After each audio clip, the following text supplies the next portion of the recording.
Tentativi ulteriori per legalizzare la cura furono fatti da diversi gruppi di pazienti che arrivarono a denunciare le autorità mediche per avergli negato una possibile cura per il cancro. They're asking to be given the right to use SEX since orthodox medicine no longer has any answers for them. You can't burn a cancer out of a body with radiation. You can't poison it out of the body without poisoning the body as well.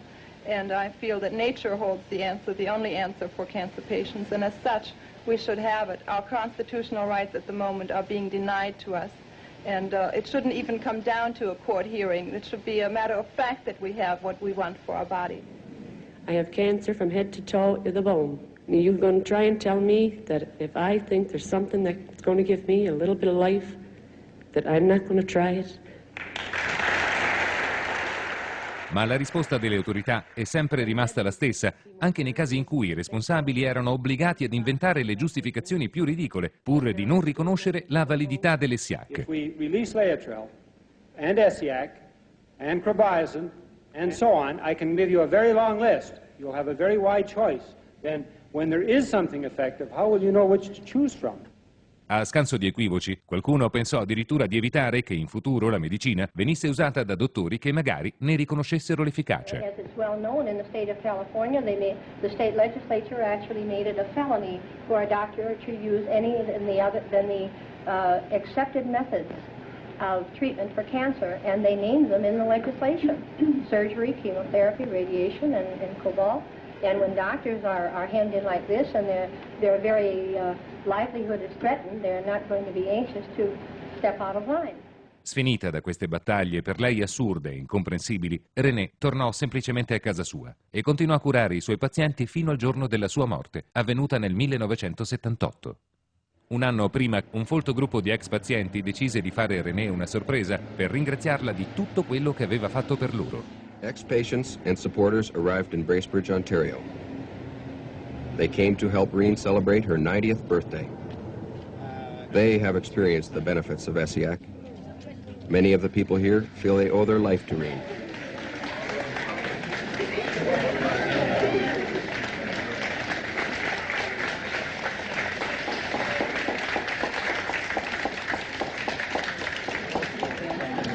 Brought the two ladies up here that day in the house. She doesn't call me. Loretta. Loretta. I have given my life for it. I couldn't give any more than that. God's been good to let me live this long, to see it used.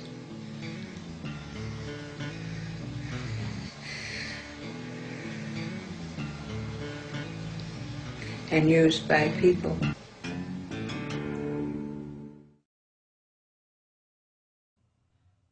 Molto simile alla storia di René è quella di Harry Hoxsey, un uomo d'affari texano che aveva ricevuto dal padre una formula di erbe che si sarebbe rivelata altamente efficace contro il cancro.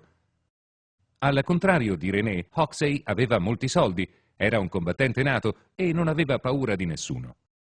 Questo ha gettato le basi per una delle più prolungate, virulente e appassionanti battaglie fra un cittadino e le istituzioni mediche nella storia degli Stati Uniti. The trouble began with what seemed like good news.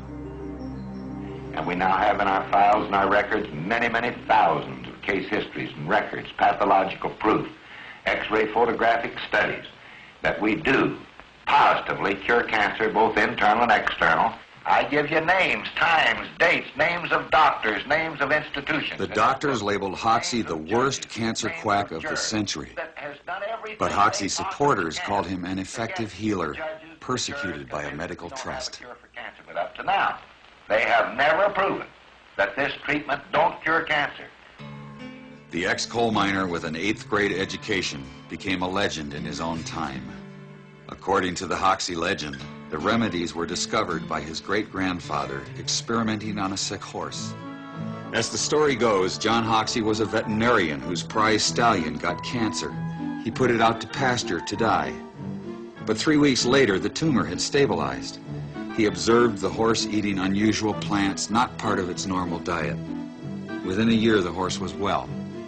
So John Hoxsey began to experiment on animals with the herbs, and he added other popular home remedies.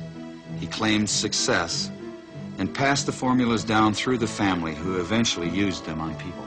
Hoxie said his father was the first to try the medicines on people. He gave young Harry the formulas with a deathbed wish to make the treatment available to people whether or not they could pay. Prophetically, he warned the boy against the high priests of medicine who would fight him jealously. It didn't take long. Hoxie started his first clinic in Illinois in 1924, and he immediately incurred the wrath of organized medicine. He was arrested more times than any other man in medical history. Yet by the 1950s, the Hoxie Clinic of Dallas, Texas was the largest privately owned cancer center in the world. Hoxie clinics reached through 17 states. Endorsing the treatment were senators, judges, and even some doctors. 2 federal courts upheld its therapeutic value. If the treatment was worthless, how did it gain so much support? To claim a cure for cancer is to invite evaluation. While the medical profession turned its back on Hoxie, numerous individuals did make personal investigations. These experiences repeatedly turned skeptics into believers. Among them was Esquire magazine writer James Wakefield Burke, who in 1939 began covering the Hoxie story.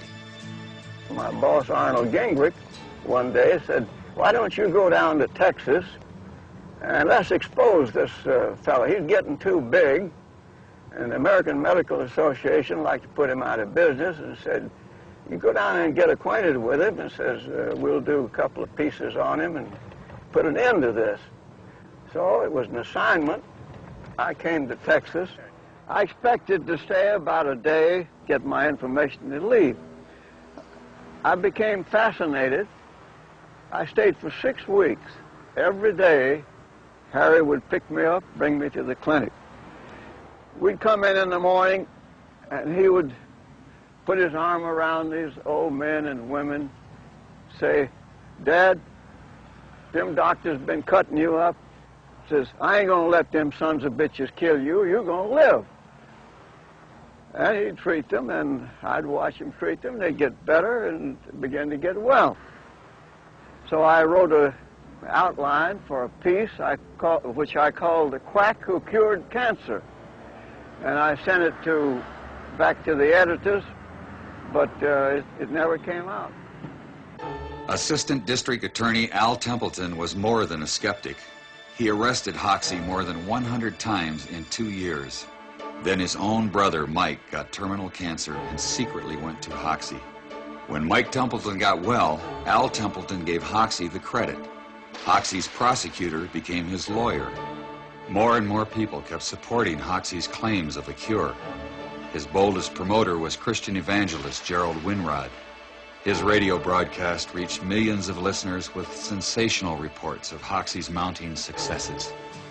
I wish to begin this broadcast by reading for you what I regard as a very important statement, and I quote, "Judge W.L. Thornton, this is the second jury of 12 men that has found in my court that the Hoxie treatment cures cancer. 10 doctors found that the number of cures reaches into the thousands. Former United States Senator Thomas studied a large number of cures. I had made my own investigation, had satisfied myself that cancer was really being cured by the Hoxie method. This humble reporter can only say, God bless these quacks, the only quacks who are curing cancer today." But a new cancer treatment needs more than personal investigations to gain acceptance. It needs a formal scientific review. And when I say to you, all I want is to have them come here. The American Medical Association, the Pure Food and Drug, the federal government, anybody, come here and make an investigation. And if I don't prove to them beyond any question of a doubt that our treatment is superior to radium X-ray and surgery, then I will lock the doors of this institution forever.